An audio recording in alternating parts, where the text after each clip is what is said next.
तो प्यारे बच्चों, एक अपने पास एक इम्पॉर्टेंट टॉपिक आ गया है जिसे हम लोग कहते हैं साबुन और अपमार्जक। देखो, ये जो साबुन और अपमार्जक है, हम लोगों के दैनिक जीवन में क्या है, रोज़ यूज़ होने वाली चीज़ें हैं, है ना।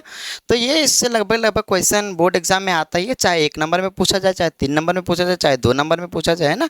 लेकिन लगभग साबुन और अपमार्जक वाले टॉपिक से एक क्वेश्चन जरूर आता है, चाहे 1 नंबर, 2 नंबर, 4 नंबर, या कुछ नंबर का हो, ठीक है, या 3 नंबर का हो, लेकिन क्वेश्चन जरूर आएगी। सीधी सी बात आपको समझना है।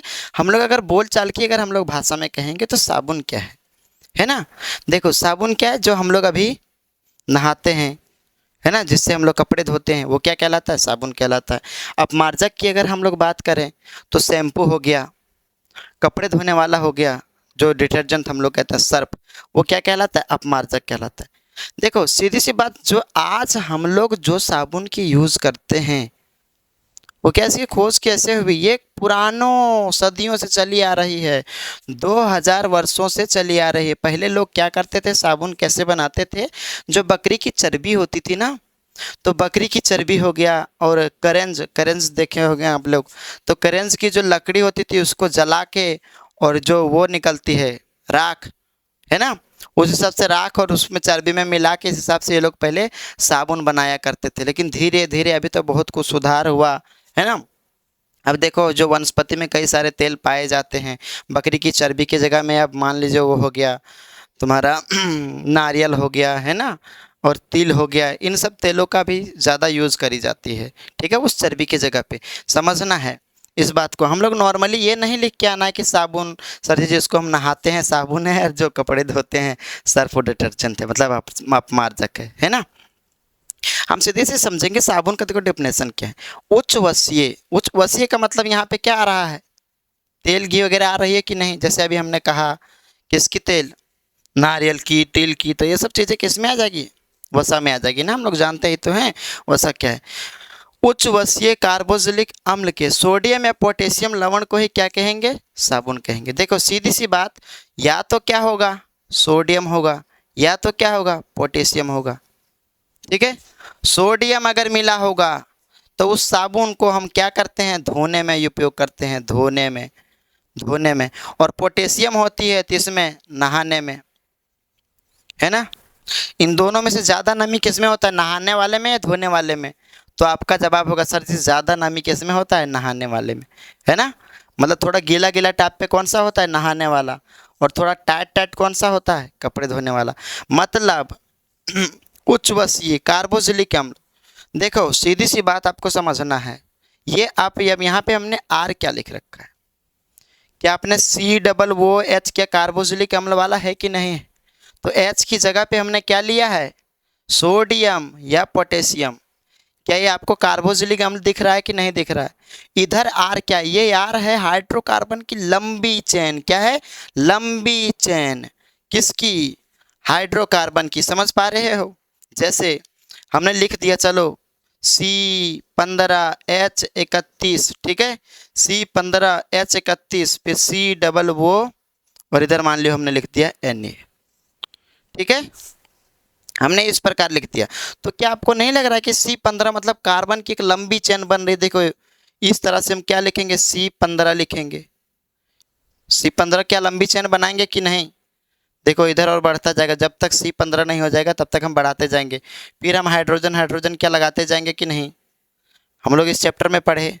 तो ये क्या हो गया, इसकी एक लंबी चेन हो गया, है ना।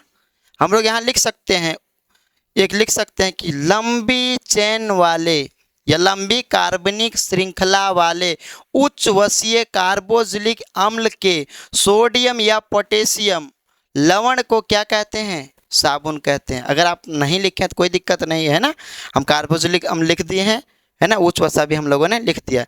हम लोग यहाँ लिख सकते हैं उच्च वसीय लंबी श्रृंखला वाले कार्बनिक कार्बोक्सिलिक अम्ल, ठीक है। आप इस प्रकार से लिख सकते हैं, कोई दिक्कत वाली बात नहीं है। ये देखो, ये वाली चेंज नहीं हो सकता है, COONA जो लिखा हुआ है ये चेंज नहीं हो सकता। अगर हम चेंज कर सकते हैं तो हम किसको करेंगे, हम कर सकते हैं, जब भी हम करेंगे तो हम करेंगे आर को। देखो, अगर हम करेंगे तो करेंगे C17H35 COO, और तुम्हारा हो जाएगा Na। समझ पा रहे हो मेरी बात को।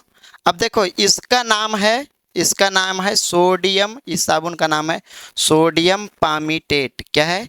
सोडियम पामीटेट। समझ पा रहे हैं? और इस वाले साबुन का तुम्हारा क्या नाम हो जाएगा? इस वाले साबुन का नाम हो जाएगा एस्ट्रिएट, यानी कि हो जाएगा तुम्हारा सोडियम एस्ट्रिएट। ठीक है, इस वाले साबुन का नाम सोडियम पामीटेट और इसका सोडियम एस्ट्रिएट। ठीक है, मतलब देखो हमने अभी साबुन के कितनी प्रकार दे दिया। जैसे इधर वाले हम बढ़ा सकते हैं, हाइड्रोकार्बन वाला बढ़ा सकते हैं, जिस प्रकार से उसमें मटेरियल यूज़ करी जाती है ना, उस प्रकार से इसकी क्या होती है, यौगिक की जो ये संरचना होती है, मतलब साबुन की जो अणु होता है उसका क्या होता है, निर्माण होती है ना। C15H31 सी डबल वो यहाँ पे क्या Na है, तो क्या यहाँ पे K नहीं हो सकता है? हो सकता है। जब हम K दे देंगे तो मतलब कौन सा साबुन हो जाएगा? नहाने वाला। अगर हम यहाँ पे Na रख रहे हैं तो कौन सा साबुन बन रहा है? कपड़े धोने वाला। समझ पा रहे हो कि नहीं समझ पा रहे हो? है ना। अगर यहाँ Na देंगे मतलब सोडियम देंगे तो नहाने वाला साबुन हो गया। अगर हम यहाँ पे पोटेशियम लगा देंगे तो क्या हो जाएगा, मतलब Na लगा देंगे तो कपड़े धोने वाला, और अगर K लगा देंगे, पोटेशियम लगा देंगे तो नहाने वाला हो जाएगा। समझ पा रहे हो? इसी प्रकार देखो हम यहाँ पे लिख भी सकते हैं कि साबुन दो प्रकार के होते हैं। क्या इसको मैं मिटाऊं? रहने दो। साबुन कितने प्रकार के होते हैं? दो प्रकार के। पहला तो तुम्हारा हो गया नहाने वाला, नहाने वाला। दूसरा कपड़े धोने वाला, कपड़े धोने वाला। समझ पा रहे हो? जब क्या होगा, उच्च वसीय वाला जो कार्बोक्सिलिक अम्ल है ना, यानी किसमें क्या उसमें कार्बनिक यौगिक रहेगी कि नहीं रहेगी? हाइड्रोकार्बन वाला रहेगा जी, रहेगा। कितना रहेगा इसकी कोई गारंटी अभी नहीं है ना। ऐसे ये दो तीन प्रकार की बनती। सीधी सी बात समझना है। कहाँ था? हाँ, कार्बोक्सिलिक अम्ल वाला। जब सोडियम होगी, जब उसमें सोडियम डाला जाएगा तो वो साबुन क्या काम आएगा? सोडियम डाला जाएगा तब साबुन आएगा तुम्हारा कपड़े धोने वाले में, है ना। और जब पोटेशियम डाले जाएगी तो किस में आएगा? नहाने वाले में काम आएगा। समझ पा रहे हो? बाकी सब यही रहेगा। ये आर का मतलब क्या है? ये आर का मतलब हाइड्रोकार्बन, मतलब लंबी श्रृंखला। समझ पा रहे हो? ठीक है, नीचे हम देखते हैं अपमार्जक। अपमार्जक क्या है? अपमार्जक लंबी कार्बोक्सिलिक अम्लों के सल्फोनेट लवण को क्या कहते हैं मेरे भाई? अपमार्जक कहते हैं। इसमें सिर्फ क्या था, सारी चीज़ वही थी। देखो इसमें भी मान लियो हम आर लिख देंगे, सी डबल वो लिख देंगे कि नहीं लिख देंगे। अब हम क्या सल्फोनेट लिखेंगे तो क्या इसमें सोडियम रहेगा? जी सर जी, सोडियम क्या होगा? रहेगा NaO3 और S। ठीक, समझ पा रहे हो? ये आर क्या है? ये आर क्या है? ये हाइड्रोकार्बन वाला है। ठीक है, जैसे इस प्रकार इसमें था, देखो यहाँ पे। समझ पा रहे हो? जो इसकी अपमार्जक की जो सूत्र होती है, वो अपमार्जक की सूत्र भाई तुम्हारा हो जाता है C18H29NaO3S। समझ पा रहे हो? जो तुम्हारा अपमार्जक है, अपमार्जक की सूत्र क्या हो जाएगी? C18 और H यहाँ पे कहाँ चला गया? H29, C18H29 है ना, और NaO3S। ठीक है, ये जो तुम्हारा O3S जो निर्माण कर रही है किसका? सल्फोनेट का। ठीक है,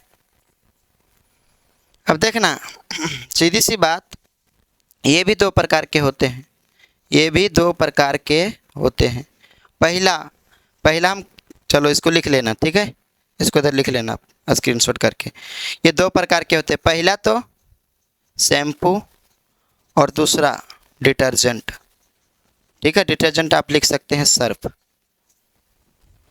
ठीक है, पहला तो क्या हो जाएगा? शैम्पू, और दूसरा हो जाएगा डिटर्जेंट।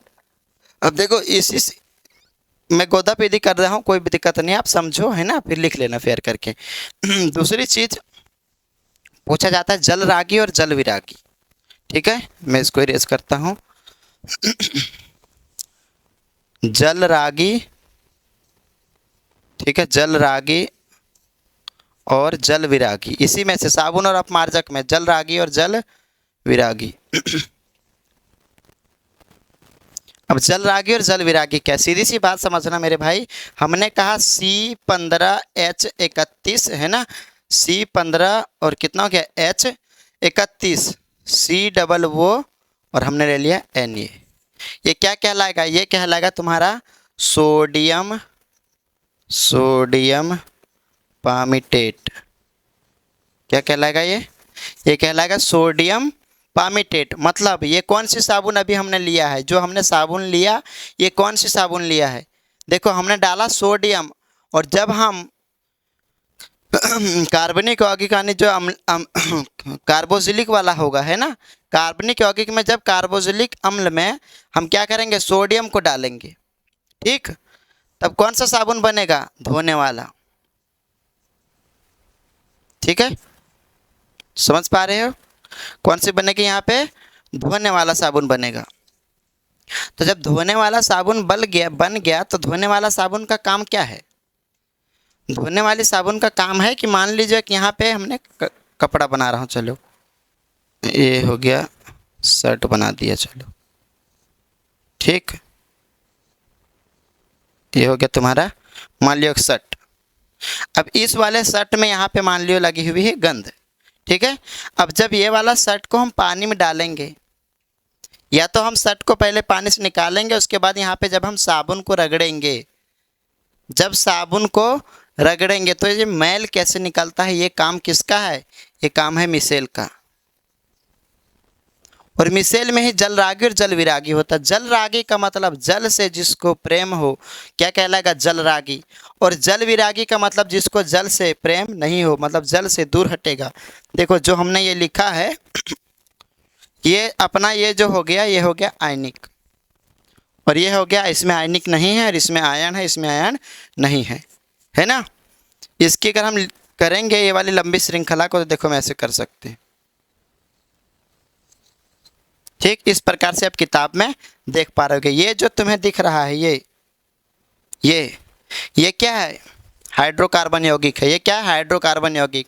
और जो ये वाली पार्ट जो तुम्हें दिखती है, इसमें अपना क्या होता है, आयनिक यौगिक होता है, समझ पा रहे हो, जिसमें सोडियम भी उपस्थित होती है। इस प्रकार से इसकी पूंछ होती है, और एक होती है गोला सा मतलब मुंडी टाइप पे। अब सीधी सी बात, अगर हम इसको अपोजिट अगर मान लो ऐसे छाप रहे हैं, ठीक है, उल्टा, क्या इसी प्रकार है, ठीक है। अब इसकी देखो हम इसकी मुंह भी बना देते हैं, चलो हमने क्या किया, इसकी मुंह भी बना दिया। अब बताओ पानी में अगर ये जाएगा तो पिएगा मुंह कि पिएगा पेट, सीधी सी बात समझो, कौन पिएगा, मुंह पिएगा। मतलब प्रेम किसको है, मुंह को। मतलब ये हो जाएगा, ये वाला सीरा हो जाएगा तुम्हारा जल क्या हो जाएगा, जल रागी। और ये वाली पूंछ हो जाएगा तुम्हारा जल विरागी, ठीक है। पूंछ हो गया जल विरागी, और ये वाली जो सीरा हो गया वो हो गया जल रागी। मतलब मुंह को पानी चाहिए तो पानी मिल जाएगा कि नहीं मिल जाएगा, मतलब पानी से प्रेम हो गया। क्या पूंछ को पानी चाहिए, क्या हमारी पेट को इधर पानी चाहिए, क्या हमें मुंह को पानी चाहिए, तो पेट और पानी में से एक संबंध नहीं बन पाएगा, है ना। तो मुंह वाली से बनेगा, तो मुंह को हम लोग कहेंगे जल रागी और इधर पूंछ वाले को हम लोग कहेंगे जल विरागी। अब सीधी सी बात समझना है, जब हम लोग इस कपड़े के ऊपर जब साबुन को रगड़ेंगे, है ना, जब इस साबुन को कपड़े के ऊपर जहाँ पे मैल जमी है उस पर अगर रगड़ेंगे, तो सीधी सी बात क्या होगी, एक तो एक देखो उसकी जो अणु जाएगा इस प्रकार जाएगा, तो इसकी जो ऊपर वाली जो सीरा है, मतलब जल रागी जो सीरा है, ये किधर भागेगा, पानी की तरह भागेगा, क्योंकि उसे पानी से प्रेम था। लेकिन ये जो इसकी पूंछ है, ये इसकी पूंछ पानी को तो चाहेगा नहीं, तो ये कहेगा जब पानी नहीं मिला तो देखो कुछ गंध ही इधर उधर हमें मिल जाए, है ना। तो क्या करेगा, ये गंध की ओर भागेगा जहाँ पे अपना मैल लगा हुआ है। तो इसकी जो पूंछ थी वो कहाँ आ जाएगा, यहाँ, और पानी की साइड इसकी ये भागेगी। इसी प्रकार कई सारे इसमें क्या अणु है कि नहीं, अरे साबुन होंगे कि नहीं होंगे, है ना। कई सारे देखो अणु मिलकर एक बड़ी साबुन का निर्माण करेगा, है ना। परमाणु मिलकर किसकी निर्माण करी, ये साबुन की अणु की, है ना। तो क्या इसमें साबुन की अणु होगी, कई सारे अणु होगा, तो फिर ये किधर भागेगा, इसकी पूंछ ऐसे पकड़ लेगा, है ना। देखो इस प्रकार से निर्माण होगी। आप ऐसे किताब में इसी प्रकार से देखे होंगे। और इधर होगा तुम्हारा इस तरह सिरा, इधर होगी पूंछ, इधर होगा सिरा, इधर होगी पूंछ, इधर सिरा, इधर पूंछ, इधर सिरा, इधर पूंछ, इधर सिरा और इधर पूंछ। आप इस प्रकार से देखे होंगे, है ना। तो जो ए वाली इसकी सिरा है ये है जल रागी, और जो इसकी पूंछ है ये है जल विरागी। तब हम इसको कैसे लिख सकते हैं? हम लिखेंगे कि जब हम किसी कपड़े के ऊपर जब दाग लग जाता है तो हम उसके ऊपर साबुन को रगड़ते हैं, और साबुन के अणु में दो भाग होते हैं, एक तो होता है जल रागी और दूसरा होता है जल विरागी। तो जो जल रागी होता है वो पानी की तरफ भागता है, लेकिन जो जल विरागी होता है वो मैल की तरफ भागता है। और इसी प्रकार साबुन के कई सारे जो अणु होते हैं वो मिलकर किसको जकड़ लेते हैं? इस वाले गंध को जकड़ लेते हैं, मतलब जो कपड़े में जो गंध लगा था। और जब सभी लोग क्या करेगा? जकड़ लेगा, तो सब क्या होगा? भागना चाहेगा अणु, है ना, उधर। तो यहाँ से ये वाली जो मैल होगा ये कपड़े से निकल जाता है, और इस प्रकार से क्या होता है? हमारे कपड़े की सफाई हो जाती है। समझ पा रहे? ये वाला यहाँ से क्या हो जाएगा? जो साबुन की अणु है वो खींच खींच कर कहाँ ले जाएगा? मतलब पानी में मिला देगा, ठीक है। और कपड़े से क्या हो जाएगी? गंध निकल जाएगी, ठीक है। अब यहाँ से एक क्वेश्चन और है, एक क्वेश्चन है साबुन और अपमार्जक में अंतर, ठीक है। अब सीधी सी बात है कि कपड़े की सफाई कौन करता है? जल रागी की जल विरागी? कपड़े की सफाई में ज़्यादा मदद कौन करता है? तो आंसर में क्या हो जाएगा? जल विरागी, ठीक है, जल विरागी। क्योंकि जल रागी का काम है, ये जो जल रागी सिरा है ये तो जल की तरफ भागेगा, लेकिन जल जो विरागी है वो किधर भागेगा? गंध की तरफ। तो सफाई करने में ज़्यादा मदद कौन? जल विरागी, ठीक है। अब एक क्वेश्चन आता है यहाँ पे साबुन और अपमार्जक में अंतर, ठीक है। साबुन और अपमार्जक में अंतर, यहाँ लिख लें क्वेश्चन।